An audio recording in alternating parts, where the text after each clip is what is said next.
เอาแบบสวยเด้อันยักไปหาแม่ผู้นั้นไปพี่น้องวันนี้ลุยน้ำกัน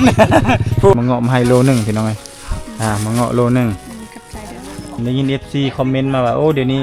อันน้องสาวเพื่อนอยาก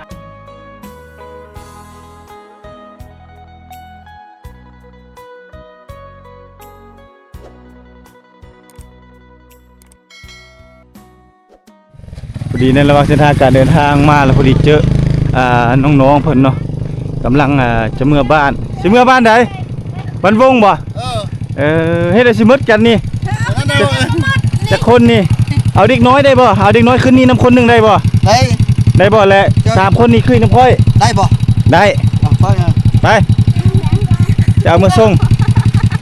ญาตินะนี่ฮะญาติยังบ่จี้ไอ้สิไปบ้านสะวืผู้ไปสะวืตะลิงผู้ไปเปาะไปสภาพป่ะ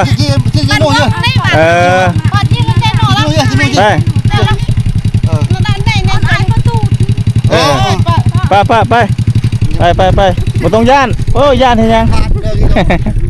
ไปเสี่ยวเดี๋ยวเพิ่นเมื่อทำพี่น้องเอ้ยแต่ลาก3ลาก4แล้วเบิ่งน้ำกันว่าสิขี่ได้บ่ว่าสิขึ้นได้บ่เดี๋ยวรถพลบดีบากเนาะเอามาขึ้นนี่มาเลย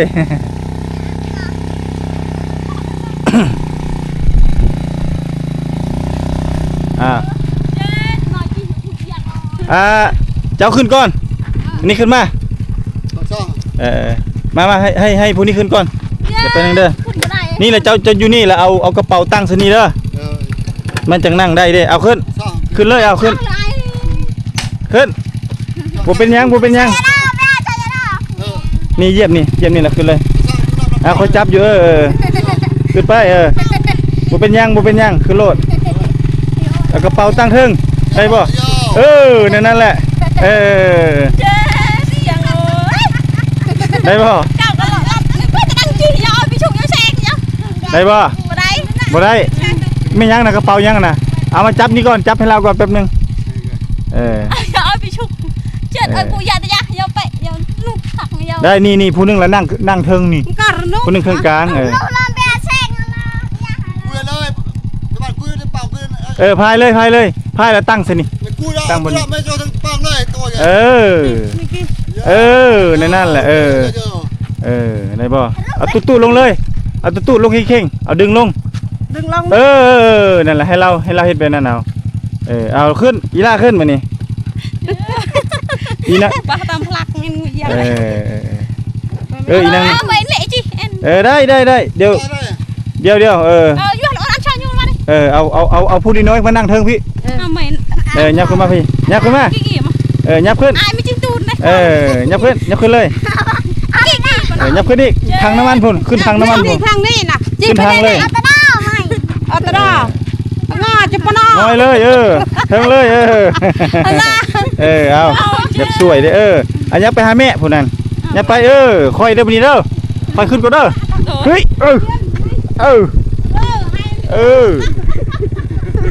ไปพี่น้องวันนี้ลุยน้ำกันผู้อัด3 อัด 4เลยเจ้าจับนี่เด้อพี่นางเด้อไปพี่น้องเดินทางก่อนวันนี้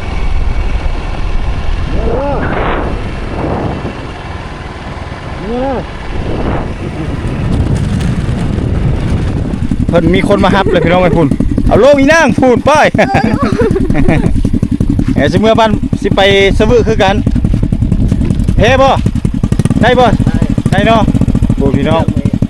เพิ่นมีคนมาเปลี่ยนแล้วพี่น้องนี่อ้าวค่อยมาเด้อเบิ่งเอาสิได้ไปเดินทางก่อนแล้วบัดนี้เดินทางไปก่อนเพิ่นก่อนไปเดินทางปลอดภัยส่วนพี่น้องเพิ่นมีคนมาครับในระหว่างทางเราก็สิได้เดินทางต่อพี่น้อง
ลูกมาจากลูก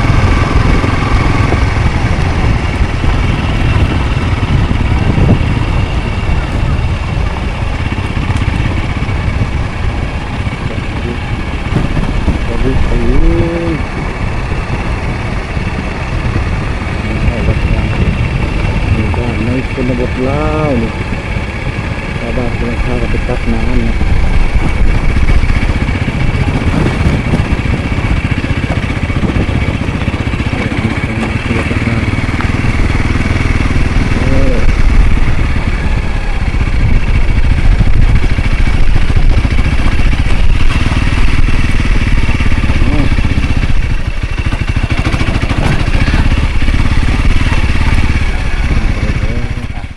กับทักทายสวัสดีบรรยากาศยามแรงตอน3 โมงครึ่งหรือว่า3 โมงแรง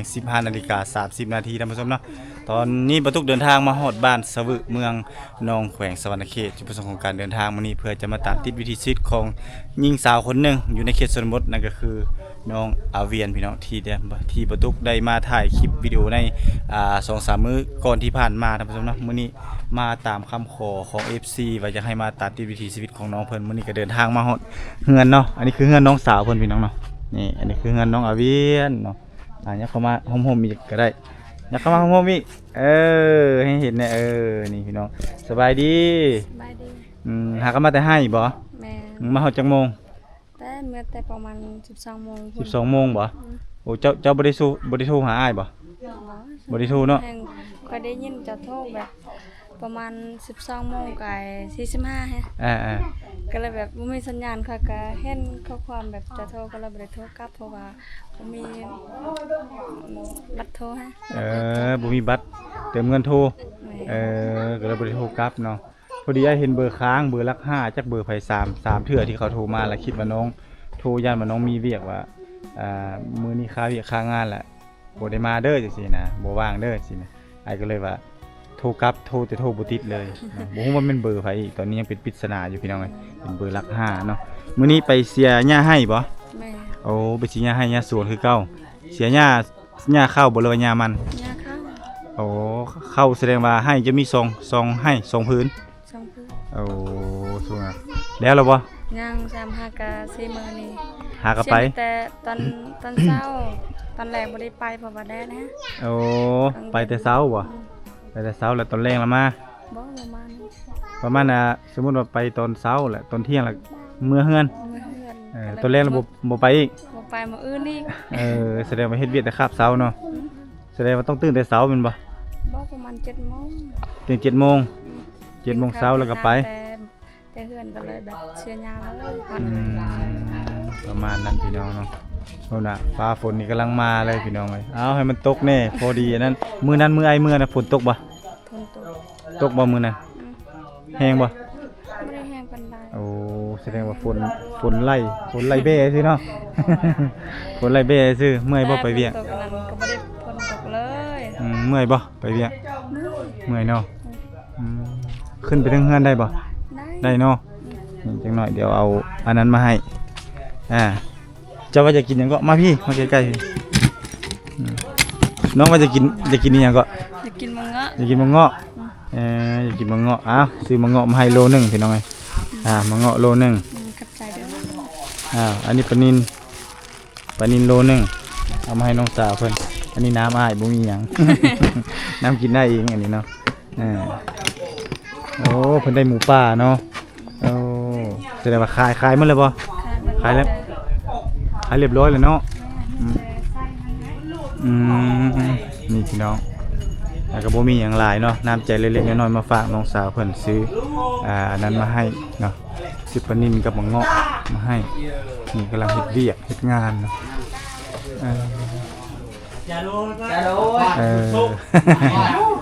บ่กำลังอันนั้นเนาะสบายดีกำลังม่วนเนาะโดยได้อาหารดีเนาะมื้อนี้เนาะได้หมูป่าน้องแหละเด้อขออนุญาตบัดคำเด้อเอาตามสบายโอ้โหพี่น้องทางผู้กำลังควันก้มแล้วเนาะ ไม่เท่า สบายดีแม่โอ้ไปให้บ่เช้านี่ไปเสียหญ้าบ่ เท่าไป ไปเสียหญ้า เบียร์บัตร เบียร์บัตรนี่พี่น้องอ้าวมาเฮือนครัวพี่เฮานี่มาทางเฮือนครัวพี่นี่พี่น้องอันนี้ก็เพิ่นกำลังเฮ็ดอีสังนี่ปิ้งอีหยังอันนี้ ปิ้งปลาคอมา ปลาโคบ่ได้ปลาแม่นคือปลาเลยพี่น้องนี่ปลาโคเนาะนี่โอ้อันนี้บ่อันนะฮะนี่เนาะพี่น้องเนาะเฮาเห็นแต่ตีนมันนี่เนาะแม่นตีนมันอันนี้ตีนหมูนี่ตีนหมูป่าพี่น้องเนาะเฮาบ่ฮู้ว่าจักโลนี่ตีนหมูป่าเนาะเอาลูกหลานมันเลยบ่นี่พี่น้องบ่ น้องชาย2คน น้องชาย2คนบ่เอานั่งเอามานั่งร่วมกันพี่ก็ได้พี่บ่บอลพี่มันต้องแจ้งเนาะพี่แจ้งคักอยู่อันนี้น้องไผเนาะแม่นบ่นั่งนี่ก็ได้เจ้าอยู่นี่แหละน้องไผกับไปไส ยันกล้องบ่อายกล้องเนาะนี่ครอบครัวอบอุ่นมามื้อนี้ต่างมื้อนั้นพี่น้องเอ้ยมามื้อนี้นี่เห็นแขกคนอยู่เฮือนน้องสาวเพิ่นหลายเนาะก็คือมื้อนี้เพิ่นได้อาหารดีเนาะเพิ่นได้หมูป่าพี่น้องเอ้ยก็เลยว่าพากันมาซุ่มแซวอยู่นี่แม่นบ่อ้ายเจ้านี่ยังอยู่เฮือนนี่บ่หรือว่าเพิ่นออกเฮือนละ น้องชาย บ่น้องชายพูนเอาเมียหั่นแหละ บ่น้องชายโตยังบ่ได้เอาเมียนั่น อันได้หมูป่านี่ได้ แม่ สิ แล้วน้องชายนั่นพุ่นแล้วก็เลยน้องชายผู้เอาเมียนั่น แสดงว่าผู้ทัดเจ้านั้นยังบ่ทันได้เอาแต่ว่าผู้ที่3นั่นแหละแม่นเอาพี่น้องเนาะถือว่าเรานี่ส่งหมาแน่นอน หาก็ได้นี่บ่ปีนี้หาก็ได้นี่บ่ ได้ปีนี้แหละ ตัวใหญ่อยู่บ่ใหญ่เนาะขายมาเรียบร้อยแล้วขายเป็นโตบ่หรือว่าขายเป็นผู้เป็นโตเลยขายให้มันตะลิงได้เท่าไหร่น่ะมื้อน่ะ4 ล้าน9 4 ล้าน 9แสดงว่าบักใหญ่เลยใหญ่แท้ใหญ่ว่าเลยอิหยังเห็นแต่หัวมันเนาะเห็นแต่หัวเห็นแต่แข้วไปเบิ่งก่อนพี่น้องหมูป่าพี่น้องนี่มีแข้วอีกได้นี่ได้อันนี้คือแข้วหมูป่าเด้อพี่น้องขออนุญาตบักคำนี่อันนี้คือแข้วมันนี่แข้วหมูป่าความคมของมันนะเบิ่งเนี่ยเอามาให้เห็นแต่ซากมันเนาะแต่ว่าตูมันเพิ่นขายแล้วเพิ่นขายมันแล้วตูมันเนาะนี่และเห็นแต่ตีนนี่แหละกับตีนนี่อันนี้คือตีนหมูป่าเด้อแสดงว่าเขตนี้นี่หมูป่านี่หมูป่ายังหลายพี่น้องเอ้ยเขตนี้นี่สัตว์เลี้ยงในหมูป่าเนี่ยเพิ่นยังหลายอยู่ในเขตนี้เพราะว่าชาวบ้านอยู่ในเขตนี้จะหาสัตว์ป่าหรือว่าหาปูหาปลาหาหยังต่างๆนี่โดนๆคือหมูป่านี่บางเทื่อในปีละเทื่อเพิ่นได้นะเพราะว่ามันเข้ามากินข้าวหรือว่ามากินมันต้นเนาะคันเฮาบ่กินมันก็สิกินมันเฮาก็ต้องได้ล่าพี่น้องเนาะก็ต้องได้เฮ็ดเพราะว่ามันเป็นวิถีชีวิตของเขาเจ้าที่เฮาบ่สามารถหลีกเลี่ยงได้เนาะในชีวิตประจำวันก็สิประมาณนี้ไปเสียหญ้าจากมือเลย4 มื้อแสดงว่าไปตั้งแต่อ้ายเมื่อพุ่นบ่ได้พักแล้วบ่ตื่นซะว่าบ่ได้พักไปตลอดเลยเนาะได้ยิน FC คอมเมนต์มาว่าเดี๋ยวนี้อันน้องสาวคืออันอยากผอมๆลงเพิ่นว่าย้อนหยังเฮ็ดเวียกหนักแม่นบ่เฮ็ดเวียกหนักหลายเดี๋ยวนี้เนาะบ่ได้ค่อยได้ไปทางใดมาทางใดคือแต่เก่าแม่นบ่บ่เป็นหยังเดี๋ยวก็งามโอลาคือเก่าพี่น้องเอ้ยมีแต่เสียหญ้าเนาะบ่ได้กินอาหารหยังแม่นบ่ก็กินได้มั้ยกินอ้ายซื้อมาให้ล่ะกินโลดเอาจานก่อนนะบ่ได้บ่กินโลดบ่ต้องให้อ้ายกินเจ้ากินเจ้าเองโลดสิเป็นหยังกินโลดบ่เป็นหยังเฮ็ดตามสบายเจ้าโลดเพิ่นว่าสร้างความบ่ตุว่าเจ้าจะกินหยังว่ากินหยังก็ได้เพิ่นว่านะกินมะเงาะซะจังมีแฮงเพิ่นน่ะก็เลยซื้อมะเงาะมาให้น้องสาวเพิ่นพอดีมีมะเงาะพอดีเลยเจ้าคือฮู้ว่ามีมะเงาะอยู่เมืองเคยเห็นเขาขายอยู่ในตลาดก็เลยบ่ค่อยอยากกินตอนนั้นเขาก็ขายโล25ก็เลยแบบบ่พอเงินก็เลยแบบแนมซื่อๆเงินบ่พอก็เลยบ่ได้ซื้อซ้ำแม่นบ่ปกติแล้วเนาะเพราะว่าเงินคำเป็นสิ่งที่หายากพี่น้องเอ้ยเพราะว่าน้องนุ่งอยู่แต่พี่ก็มีแต่เฮ็ดแต่เวียกแต่งานบ่ค่อยได้ไปหาเงินหาคำทางใดเนาะ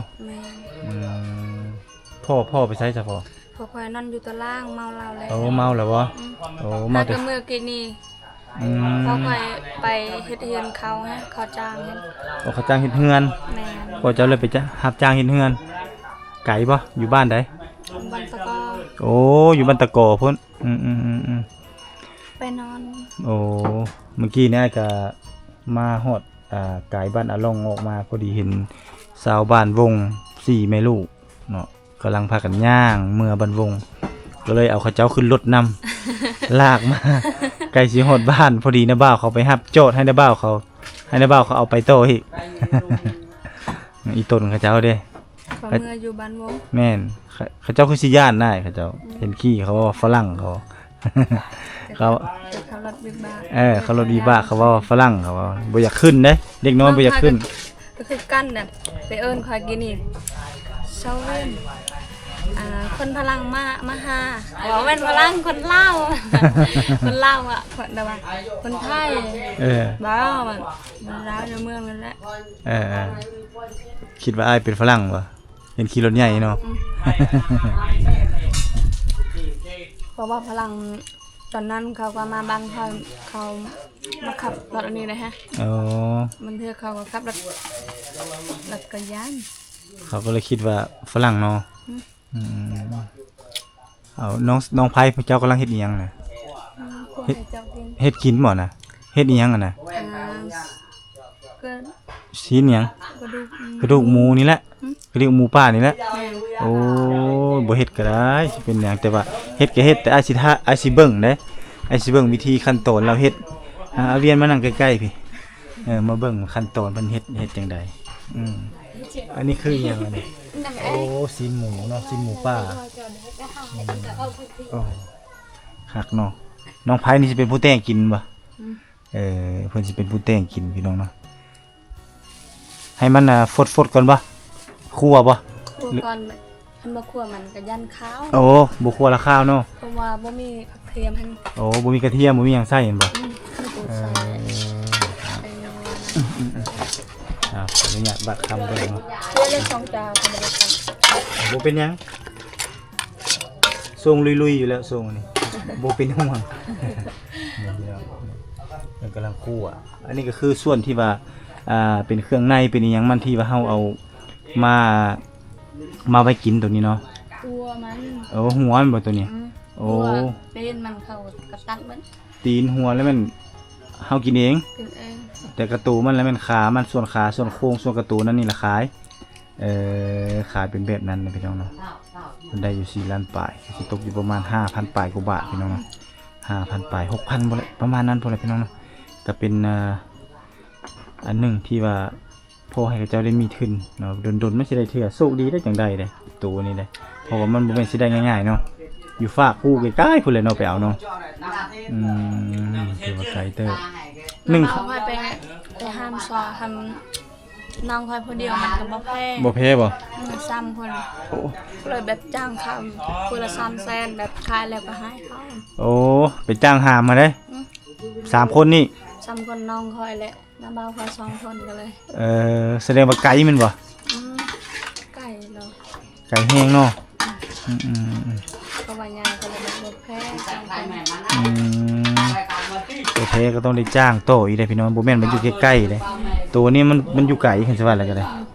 เนาะเพื่อสิได้มาบ่แม่นของง่ายเนาะเบิ่งน้องไผเพิ่นเฮ็ดปรุงแต่งอาหารพี่น้องอายกล้องก็ได้เข้ากล้องซะเนาะจ้ะเนาะ อายุเพียงแต่จักปีก็14 ปี15เนาะ45 ปีพี่น้องที่ว่าถ้าว่าไผสร้างครอบครัวเนาะก็ต้องเฮ็ดเวียกเฮ็ดงานเป็นพี่น้องให้แม่กินแล้วบ่แม่กินแล้วบ่ยังเอากินโลดเอามื้อหน้าซื้อมาให้ใหม่อีกยานมันมากมันอยากซ้ำนะมันเอามาหากเอามาเก้าแล้วมันบ่อยากไหม้มันไหม้เลยอีหยังโอ้ยบ่ซื้อมาก็ได้แม่คือซื้อมาหลายเท่าแม่โบ ลีเนี่ยใจเนี่ยก็ดังไรเลี้ยว บ่ให้เพิ่นซื้อก็ได้โอ้สิซื้อมาหยังเด้ ไม่ค่อยว่า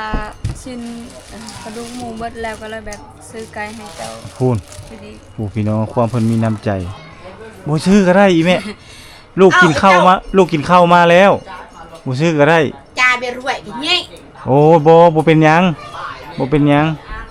ผู้ความเพิ่นมีน้ำใจหยังเฮามาหายังมาซื้อผู้ทั้งข้าวปุ้นทั้งไก่ทั้งจังซื้อมาให้เฮานี่โตเท่าไหร่นี่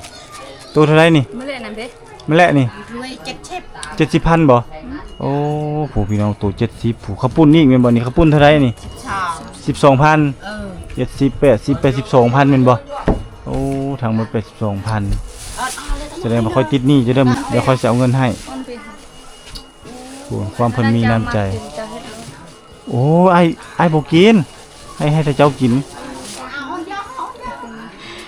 ถ้ากินก็ยกหมู ไอ้มาถ่ายคลิปเจ้าไอ้มาถ่ายวิถีชีวิตมันนี่ เขามักทาคลิปคอยๆก็มักตอบแทนเขา แนวนั้นโอ้ไอ้บ่ได้มีอีสังมาให้เจ้าเลย บ่มีกะยาคะแนนว่า ความเพิ่นใจดีพี่น้องไอ้คิดใจดีเลยบ่มีหยังสิเหนือความดีของน้องสาวเพิ่นแหละ นี่แหละการที่เฮามาเฮาก็ได้มาเจอคนดีๆคือจังซี่เฮาก็จะทนุถนอมน้ำใจของน้องสาวเพิ่นเนาะบ่ว่าแต่น้องเพิ่นได้ทั้งหมดครอบครัวเลยทั้งพ่อทั้งแม่ครอบครัวเขาเจ้าเป็นกันเองนิสัยดีเนาะบ่ว่าแต่เรื่องนิสัยเรื่องการเฮ็ดเวียกเฮ็ดงานกระดุกกระมั่นพี่น้องน้องอาเวียนนี่เพิ่นไปเฮ็ดเวียกเฮ็ดงานตั้งแต่เช้าๆตื่นแต่ 7:00 นบ่แม่นให้ตื่นแต่ 5:00 นบ่เจ้าตื่นนี่ แต่5 โมงก็เลยกินข้าวแล้ว6 โมงก็เลยไปฮอดให้แล้วก็7 โมง โอ้ไปฮอดให้ 7:00 น เฮ็ด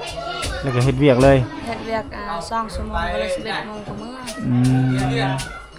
ประมาณนั้นพี่น้องเนาะถือว่าเฮ็ดเวียกช่วงเช้าช่วงแรงก็ถือว่าหยุดโจะเนาะบ่ได้เฮ็ดแล้วก็เดินทางกลับมาเฮือนเนาะเฮามามื้อนี้พิเศษโชคดีพี่น้องนะพอดีมาเจอกับเจ้ากำลังได้หมูป่าได้หยังกับเจ้าก็พุ่นละกินซุ่มแซวทางด้านในเนาะฮะก็ถือว่าเวียกไผเวียกมันพี่น้องคนละเวียกเฮาก็เข้ามาเฮาก็มาถ่ายน้องสาวเนาะตามติดวิถีชีวิตของน้องสาวเพิ่นเนาะเดี๋ยวใน EP ต่อไปจะให้น้องสาวเพิ่นพาประตูไปตักน้ำเขาจะไปเบิ่งบ่อนน้องสาวเพิ่นตักน้ำบ่ท่าตักน้ำนี่สิอยู่ทางนี้บ่ นั่น บ่แม่นตัวที่มันออกจากหูน่ะบ่ แม่นนั่นแหละ ยังออกคือเก่าบ่ ยังออก ยังไซคือเก่าบ่ ไส้แต่เพิ่นบ่ตกก็เลยแบบออกบ่หลายนะ โอ้ เอา ซ้ำเดือน4เดือน5แล้วประมาณ เอา นั้น บัดนี้บ่อนส้มไซน้ำไปอยู่ไสแล้วบัดนี้ผู้นี้บ่ได้หมูป่านะ แม่ โอ้เก่งเนาะจ้ะเนาะสุดยอดเลยพี่น้องเอ้ยคิดว่าผู้นี้ได้เอาเมียยังบ่แม่นเนาะเอาได้แล้วจะเอาถึกเลขแล้วมื้อนี้เนาะ ถึกเลขได้หมูป่าพี่น้องสิไปไสต่อบัดนี้ไปเวียก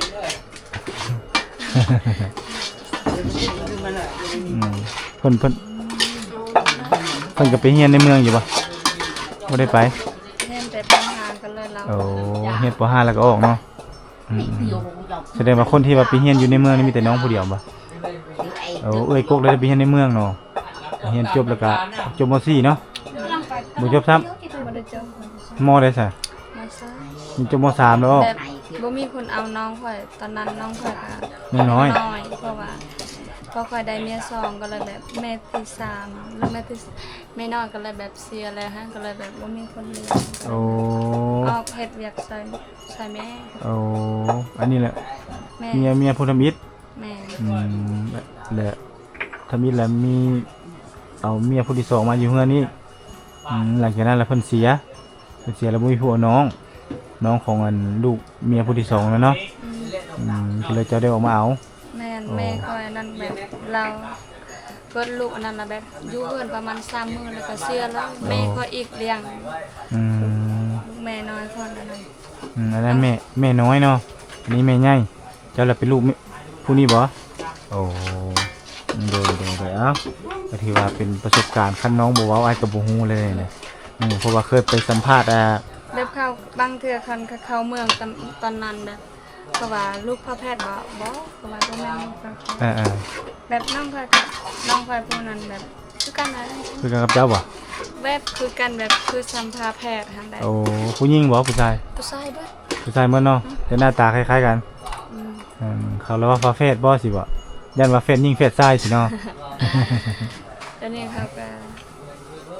ปานนั้นได้พวกอลินในพาเลี้ยง ผู้ใดผู้ชายน้อยๆน่ะบ่ นอนอยู่นี่นี่ สองคนน่ะบ่โอ้ผู้นั้นน่าจะเลี้ยงน่ะเนาะแสดงว่าที่จริงก็อยากเรียนอยู่เนาะแต่ขาดโอกาสก็คือครอบครัวมีปัญหาเนาะมีปัญหาทางด้านครอบครัวก็คือแม่น้อยเพิ่นเสียก็เลยต้องได้ออกมาเอาน้องไว้ไงซะเอาน้องช่วยพ่อช่วยแม่ช่วยครอบครัวก็เลยเฮ็ดให้เป็นเหตุผลที่เฮ็ดให้น้องอาเวียนนี่ต้องออกโรงเรียนในวัยที่กำลังศึกษาเรียนรู้พี่น้องเนาะแต่ก็บ่เป็นหยังเนาะบ่ตุกก็สิพยายามสุขยุส่งเสริม ติดไฟจิมาฮอดฮ้อน ฮ้อนบ่ เจ้าก็ยับออกมาอีกยับออกมาอีกก็ได้ฮ้อนเลยเนาะบ่ตีแหละเพราะว่าต้องเพิ่นใส่เสื้อแขนยาวเมื่อกี้นี่ไปใส่เมื่อกี้นี่น้องไปนํอยู่ไส ไปเฮ็ดนาดาว ไปเฮ็ดนาบ้าวไปลิ้นอยู่พุ่นโอ้ เพราะว่าหมู่ฝ่ายเขาไปเฮ็ดเวียกเบิดก็เลยไม่ติดคอย ไปเฮ็ดเวียกอยู่ไส อยู่บ้านนาลง โอ้ไปเฮ็ดเวียกอยู่นรงค์พุ่นเฮ็ดเวียกอีหยังสวนกล้วย ก็ซึ่งกาแฟ โอ้กาแฟ จัก เขาไล่เป็นมื้อบ่หรือว่าไล่เป็นเดือน มือเป็นเดือนละประมาณ3ล้านนะแต่เป็นมือนี่ก็3เช้า เดือนเช้าโอ้มื้อแสนเช้ากินอยู่น้ำเขา บ่เข้าก็ไปบ้านนั่นแหละหมอย่างไปเฮือนนั่นแหละ โอ้ไปเฮ็ดกินอยู่พุ่นโอ้แสดงว่า แบบอยู่เพื่อนลาบ่มีเฮ็ดเพราะว่าแบบอยู่บ้านก็บ่มีสิหาเงินนะจักอย่างมีแต่เขาจ้างสำใดก็รับจ้างสำนั้นไปเลย แสดงว่าน้องนุ่งนี่ก็อยากไปเฮ็ดเวียกเฮ็ดงานหาเงินหาค่ำอยู่เนาะแต่ว่า มีคนเฮ็ดเวียก บ่มีคนเฮ็ดเวียกคันขาดเจ้าไปนี่ถือว่าแล้วแม่นบ่ แม่ก็ซ้ำแบบบ่มีตอนนั้นค่ะซ้ำบ่มีตอนน้องไผคือกันแฮะ โอ้ เด้อคุณตรง ตอนนี้ใครเนี่ยที่ว่ามีน้องไผเข้ามาเนาะก็พอได้เฮ็ดเวียกเฮ็ดงานช่วยแม่นบ่นี่พี่น้องก็เป็นชีวิตเรื่องเล่าของน้องอาเวียนที่ว่าบนห้อยยิ้มที่สดใสก็มีแบบเบื้องหลังที่แบบว่ามีจุดเขาเอิ้นว่าเป็นจุดอ่อนไหวของน้องเนาะทางด้านครอบครัวทางอีหยังเนี่ยหลายอย่างเอาจังไดเฮาก็สิสู้ซนหรือว่าสิมาเก็บเอาวิถีชีวิตบรรยากาศของน้องสาวเพิ่นเพื่อให้ FC เนาะ